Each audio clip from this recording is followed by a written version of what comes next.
Important question जो linear equation में क्यों वैल्यू होता है इसमें जिसका वर्क प्रॉब्लम है जिसमें अक्सर बच्चे गलती करते हैं कॉन्सेप्ट समझने में दिक्कत होता है वो है up stream and down stream. Up stream and down stream. पहले इसको जरा समझते हैं कि ये अप स्ट्रीम और डाउन स्ट्रीम होता क्या है। अप स्ट्रीम का मतलब हुआ कि अगेंस्ट द फ्लो, जो नदी बह रही है ना, उसके अगेंस्ट में जाना होता है अप स्ट्रीम। और डाउन स्ट्रीम का मतलब हुआ with the flow. With the flow मतलब जिधर नदी जा रही है उधर हम जा रहे हैं तो उस डायरेक्शन में अगर जा रहे हैं तो बोलेंगे डाउन स्ट्रीम। अगर उसके अगेंस्ट में आ रहे हैं तो हो जाएगा अप स्ट्रीम। अब इसमें हमको स्पीड डिसाइड करना है कि अप स्ट्रीम में क्या होता है और डाउन स्ट्रीम में क्या होता है। अगर हम यहाँ चर्चा करेंगे अप स्ट्रीम, तो अगर इधर हम एक एग्जांपल लेते हैं कि फ्लो का डायरेक्शन और इसके अगेंस्ट अगर हम आ रहे हैं तो स्पीड हमारा क्या होगा, घटेगा। इधर से हवा चल रही है या इधर से नदी की धारा बह रही है और इधर से कोई नाव आ रहा है, तो पहले क्या करेगा कि जो इसका स्पीड होगा उस स्पीड को इसको ओवरकम करना पड़ेगा। मतलब जितना इसका स्पीड है पहले उतना स्पीड ला कर उसको बैलेंस करना होगा। उसके अलावा जो एक्स्ट्रा स्पीड होगा वो उस स्पीड से आगे जाएगा। जैसे हवा के समय में अगर मान लो कि कभी साइकिल चलाए होंगे तो जिस दिशा में अगर हवा चल रही है अगर उस दिशा में हम जा रहे हैं तो हमारा स्पीड बढ़ जाता है, यानी वो हमारा हो जाएगा डाउन स्ट्रीम। और अगर गलती से उसके अगेंस्ट में अगर आना हुआ तो हमको ज़्यादा एनर्जी लगाना पड़ता है, क्योंकि पहले तो हवा का जो स्पीड है उसको काटना पड़ेगा, उतना लाना पड़ेगा ताकि हम वहाँ रुक सके। फिर उससे ज़्यादा अगर हम लगाएंगे तो उससे आगे बढ़ेंगे। तो यानी कि जब भी हम अगेंस्ट द फ्लो जाएंगे तो अगेंस्ट द फ्लो जो होगा हमारा स्पीड घटेगा, और अगर हम विद द फ्लो जाएंगे तो हमारा स्पीड बढ़ेगा। जैसे मान लेते हैं कि let the speed of boat x and stream का y होगा, ठीक है। तो उस कंडीशन में अगर हम अगेंस्ट द फ्लो जाएंगे यानी कि अप स्ट्रीम का चर्चा करें तो हमारा जो स्पीड यहाँ पे हो जाएगा वो स्पीड हो जाएगा x minus y. x minus y मतलब इसका स्पीड ज़्यादा होगा तभी उस दिशा में आगे बढ़ेगा। अगर जो बोट है उसका स्पीड या स्टीमर जो भी होगा उसका स्पीड अगर इससे कम हुआ तो आगे नहीं बढ़ेगा, वो फिर बाहर करके ले जाएगा उसको। यानी कि पहले कहीं ना कुछ स्पीड इसका ज़्यादा होगा तब जाके वो ओवरफ्लो किया है। तो अप स्ट्रीम में जब भी होगा तो उसका स्पीड घट जाएगा। यही चीज़ अगर डाउन स्ट्रीम में अगर हम चर्चा करें डाउन स्ट्रीम में तो ये स्पीड हमारा हो जाएगा x प्लस वाई। यानी कि जो अपना बोट का स्पीड है वो प्लस में उसमें ऐड हो जाएगा जो फ्लो है स्ट्रीम का स्पीड है, ये दोनों हो जाएगा x माइनस वाई। किलोमीटर अगर हम आवर लेते हैं तो किलोमीटर पर आवर, और ये हो जाएगा इसका किलोमीटर पर आवर। तो पहला तो ये बेसिक कंसेप्ट हमको क्लियर करना होगा कि डाउन स्ट्रीम तक में जब भी हम जाएंगे तो स्पीड बढ़ेगा, ज़्यादा होगा। अप स्ट्रीम में जब भी आएंगे तो स्पीड घटेगा। एक ये कंसेप्ट है। उसके बाद हमको एक कंसेप्ट याद करना होगा फॉर्मूला फिजिक्स का, स्पीड इक्वल टू होता है डिस्टेंस बाय टाइम। तो यहाँ पे ये हम जो माने हैं वो स्पीड माने हैं। यहाँ डिस्टेंस और टाइम का रिलेशन जो होता है क्वेश्चन के अनुसार दिया हुआ है। तो इसमें क्वेश्चन में कितना स्पीड है कितना डिस्टेंस है, इस रिलेशन पर उसको हम सेट करके तभी क्वेश्चन को हम सॉल्व करेंगे। अब एक एग्जाम्पल देखते हैं कि इसको सॉल्व करेंगे कैसे। अभी एक क्वेश्चन हमारे पास है कि ये boat covers 32 kilometre in upstream and 36 kilometre in downstream 7 hour. फिर दूसरा कंडीशन दिया हुआ है कि it covers 40 kilometre in upstream and 48 kilometre in downstream in 9 hour. Find the, यहाँ पे दो चीज़ हमको निकालना है, speed of boat in still water and stream. इन दोनों का स्पीड हमको निकालना है कि क्या होगा। क्योंकि हम 2 वेरिएबल पढ़ रहे हैं इसमें दो चीज़ निकालना है। ये चीज़ अगर हम माने कि क्वालिटी के क्वेश्चन में सेम क्वेश्चन हुआ तो उसमें हमको कोई ना कोई एक वैल्यू दिया हुआ रहेगा। या तो स्पीड हमको इस स्ट्रीम का दिया हुआ रहेगा, बोट का निकालना होगा, या बोट का दिया हुआ है तो स्ट्रीम का निकालना होगा, क्योंकि वहाँ पे एक वेरिएबल होगा। कंसेप्ट दोनों में सेम है। कि अप स्ट्रीम और डाउन स्ट्रीम का कंसेप्ट बस यहाँ पे एक्स और वाई दोनों अलग अलग चीज़ है, वहाँ पे रहेगा। डाउन स्ट्रीम में स्पीड बढ़ेगा, अप स्ट्रीम में स्पीड घटेगा। अभी दोनों पर एक क्वेश्चन हम लोग करेंगे, कंसेप्ट दोनों का सेम है। अब यहाँ पे दो चीज़ है, दो वेरिएबल है, सबसे पहले दो चीज़ मानेंगे। यहाँ पे मान लेते हैं let the speed of boat in still water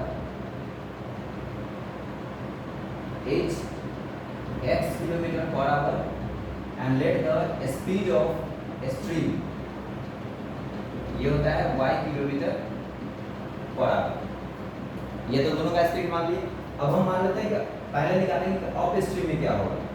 तो इन अप स्ट्रीम का चर्चा करेंगे तो स्पीड हो जाएगा x plus y kilometre per hour and downstream का अगर हम चर्चा करेंगे तो डाउन स्ट्रीम का हो जाएगा, सॉरी अप स्ट्रीम का हो जाएगा x माइनस वाई किलोमीटर, क्योंकि अप स्ट्रीम में घटेगा स्पीड, और डाउन स्ट्रीम में उसका स्पीड हो जाएगा x plus y kilometre per our.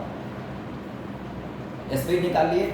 अब दोनों में क्वेश्चन में हम रिलेशन देखेंगे, क्वेश्चन में क्या दिया हुआ है। अब हम क्वेश्चन देखेंगे तो पहला पार्ट हमारा दिया हुआ है कि पहला कंडीशन में अगर लेंगे तो ये बोल रहा है कि बोट कवर्स 32 किलोमीटर इन, मतलब दोनों का यहाँ पे दिया हुआ है कि 30 डिस्टेंस दिया हुआ है अप स्ट्रीम में, और 36 किलोमीटर डाउन स्ट्रीम में अगर जाता है तो यहाँ पे रिलेशन टाइम का दिया हुआ है कि दोनों को मिला करके जो समय लगता है अप स्ट्रीम और डाउन स्ट्रीम जाने में वो समय 7 आवर है। तो स्पीड हम अभी फॉर्मूला देखे हैं कि स्पीड इक्वल टू होता है डिस्टेंस बाई टाइम, यानी कि अगर हमको टाइम निकालना होगा तो डिस्टेंस बाई स्पीड, इस फॉर्मूला को हम लगाएंगे। Time equal to distance by speed, यानी कि अगर 30 पहला कंडीशन अगर हम ले लेंगे तो यहाँ पे डिस्टेंस है 32 किलोमीटर, ठीक है। और उसके बाद ये फॉर्मूला हमारा यहाँ दिया हुआ है स्पीड, तो यहाँ पे स्पीड जो दिया हुआ है 32, यह अप स्ट्रीम में है, तो अप स्ट्रीम का मतलब हो गया कि x माइनस वाई, पहला केस निकल गया। फिर उसका आगे दिया हुआ है, फिर सेम कंडीशन है, अगर उसी स्थिति में 36 किलोमीटर अगर वो डाउन स्ट्रीम में आता है, यानी कि स्पीड डिस्टेंस उसका हो गया 36 और स्पीड हम जानते हैं उसका होगा x प्लस वाई, और इस जर्नी को कवर करने में जो टोटल उसको समय लगता है वो होता है 7 आवर। ये हमारा हो गया इक्वेशन नंबर 1। इसमें इक्वेशन फाइंड आउट करना है। अगर इक्वेशन फाइंड आउट हो गया तो इसको फिर सॉल्व कैसे करना है ना, इसका ढेर सारा तरीका हम जो जनरल सॉल्यूशन हम बनाए हैं उसमें देख चुके हैं। पहला केस हो गया अगेन, फिर ध्यान से अगर दूसरा कंडीशन हम पढ़ें तो दूसरा कंडीशन क्या बोला है कि it covers 40 kilometre in up stream. अब जो जा रहा है वो पहले ऊपर डालेंगे डिस्टेंस, यानी कि 40 किलोमीटर अप स्ट्रीम का x माइनस वाई, फिर अगेन जो वापस आ रहा है 48 किलोमीटर, और वो 48 किलोमीटर है डाउन स्ट्रीम में। अब जो उसको समय लग रहा है वो लग रहा है 9 आवर। ये हो गया इक्वेशन नंबर 2। दो इक्वेशन चाहिए, लीनियर इक्वेशन इन 2 वेरिएबल में, 2 वेरिएबल है 2 इक्वेशन चाहिए, 2 इक्वेशन हमारे पास आ गया है। अब इसको सॉल्व करना है, तो इसको जनरल क्वेश्चन का तो सीधे हम सॉल्व कर लेते हैं। यहाँ पे दोनों टर्म में x y दिया हुआ है, तो इसका कुछ हम बताते हैं, बेसिक बनाएंगे कैसे। पहले इसको ना इसको हम रिप्लेस कर देंगे, मान लेंगे कि let 1 by x plus y equal to u, कोई भी टर्म मान सकते हैं एक्सेप्ट x एंड y, या इसको पहले मेरा y है तो हम ले लेते हैं x minus y equal to u and x plus y equal to v। अब जो हमारा फर्स्ट इक्वेशन बनेगा वो फर्स्ट इक्वेशन आ जाएगा 32 इंटू, इसको हम लिख सकते हैं 32 यहाँ पे दिया हुआ है तो इसको हम ऐसे लिख सकते हैं 32 into 1 by x minus y, यानी कि इसके जगह पर हमारा वैल्यू आ जाएगा u, फिर प्लस, फिर इस तरह से इसको अगर हटाएंगे तो यहाँ पे हो जाएगा 36 d इज इक्वल टू 7। फिर दूसरा इक्वेशन अब हमारा बनेगा 40u plus 48d is equal to 9। अभी हमारा हो गया इक्वेशन नंबर 3, ये हो गया इक्वेशन नंबर 4, सिंपल इक्वेशन बन गया। अब इसको हम सॉल्व कर लेंगे, यहाँ से सॉल्व करके u और v का वैल्यू फाइंड आउट कर लेंगे, इस u और v का वैल्यू निकाल करके हम यहाँ पे डाल देंगे, तो हमारा ये इक्वेशन सॉल्व हो जाएगा। अगर इसको हम सॉल्व करें तो अगर यहाँ पे हम एलिमिनेशन मेथड लगाएं, हमारे पास जो पीछे मेथड दिया हुआ था उस मेथड में से अगर हम इसमें से एलिमिनेशन मेथड अगर इस पर हम लगाएं तो पहले क्या करना होगा, इसमें पीछे में देख चुके हैं एलिमिनेशन मेथड, u या v में से किसी एक टर्म को हमको एलिमिनेट करना होगा। तो अगर हम मान के चलते हैं कि हमको u को एलिमिनेट करना है तो इस दोनों वैल्यू को इक्वेट करना पड़ेगा। तो ये यहाँ पे 32 है, यहाँ पे 40 है, इसका जब हम एलसीएम निकालेंगे 32 और 40 तो ये आएगा 160। इसका मतलब ये हुआ कि इसको 160 लाने के लिए हमको यहाँ पे 5 से इंटू करना है और दूसरे जो हमारा चौथा इक्वेशन है इसमें हमको 4 से इंटू करना है। ये एलिमिनेशन मेथड हम लोग पढ़े थे पीछे, बनाए हुए क्वेश्चन इस पर। अब इसको अगर हम सॉल्व करें तो जो इक्वेशन हमारा थर्ड था, थर्ड इक्वेशन में जाएगा 160u plus 180v is equal to 35। फिर अगर फोर्थ इक्वेशन को देखें तो फोर्थ इक्वेशन हमारा होगा 160u plus 192v is equal to 36। पहला स्टेप हो गया कि हमको पहले ये चेक करना है कि एलिमिनेट डिसाइड करना है। एलिमिनेट किसको करेंगे, हम डिसाइड करेंगे कि हमको u को एलिमिनेट कर देना है। u को एलिमिनेट जब हम करना है तो वैल्यू इक्वेट किए, वैल्यू इक्वेट करने के बाद साइन चेक करेंगे। इस दोनों में हम देखेंगे कि दोनों का साइन सेम है। पीछे हम लोग पढ़ चुके हैं कि जब दोनों का साइन सेम होता है उस कंडीशन में उस दोनों इक्वेशन को हम सब्सट्रैक्ट कर देते हैं। तो सब्सट्रैक्ट जब करेंगे तो इसका साइन चेंज, इसका भी साइन चेंज, इसका भी साइन चेंज, यानी कि ये कट गया। इसको जब हम माइनस करेंगे तो माइनस करने के बाद ये आएगा, बड़ा के साथ माइनस है इसलिए हो जाएगा -12v इज इक्वल टू -1, यानी कि v का वैल्यू जो हमारे पास आया वो आया 1/12। अब किसी एक में हम v का वैल्यू पुट करेंगे। सपोज अगर हम मान लेते हैं putting the value of v इन 3, तो इस कंडीशन में हम सॉल्व करेंगे तो हो जाएगा 32u plus 36 into 1/12 equal to 7। 32u equal to, ये 3 इधर माइनस जाएगा 4, u का वैल्यू हो जाएगा 4/32 यानी कि 1/8।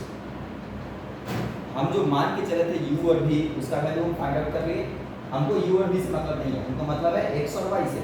अब हम यहाँ मान के क्या चले हैं, यहाँ पे मान के चले हैं कि 1/x minus y equal to u, यानी कि 1/ इसको हम रिप्लेस करेंगे तो 1/x minus y is equal to u का वैल्यू है 1/8। इट मीन्स हमारा इक्वेशन बनेगा x minus y equal to 8।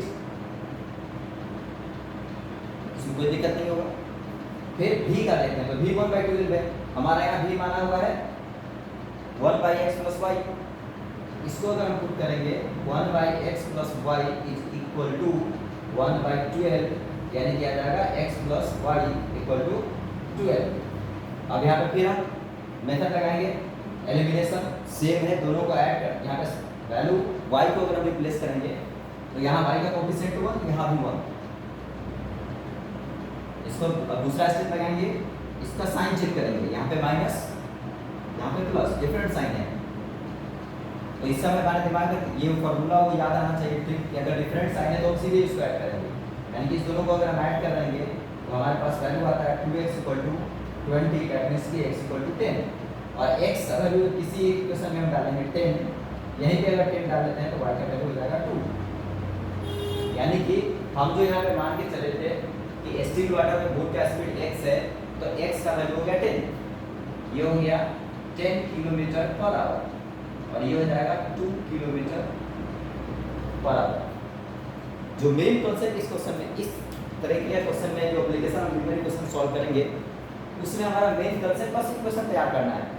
जब इक्वेशन तैयार हो गया उसके बाद उसको सॉल्व करने का हमारे पास ढेर सारा तरीका है। एलिमिनेशन मेथड है, उसके बाद सब्स्टिट्यूशन मेथड है, जो दिमाग में आता है उस समय वो हम सॉल्व कर, वो पुट करेंगे, उसको सॉल्व करके हम वैल्यू फाइंड आउट करेंगे। तो अब आई होप कि इस तरीके के क्वेश्चन में प्रॉब्लम नहीं होगा। अब अगली बार हम लोग सेम कंसेप्ट होगा, ये हम देखें linear equation in two variable. अब इस तरीके के क्वेश्चन को हम क्वाड्रेटिक के क्वेश्चन में कैसे सॉल्व करेंगे, क्योंकि एग्जाम में अब जब ये क्वेश्चन इस तरह का देगा तो उस समय हमारे पास मेथड नहीं रहता है। अभी तो हम लोग बुक पढ़ रहे हैं, तो इसमें हमारे पास है कि इस चैप्टर में ये लगाएंगे, लेकिन वहाँ पे जो दिमाग में आया जिससे क्वेश्चन सॉल्व हो जाएगा उससे हम उसको सॉल्व करके निकालेंगे। ठीक है, तो अगले बार हम देखेंगे उसको कि कैसे सॉल्व करेंगे।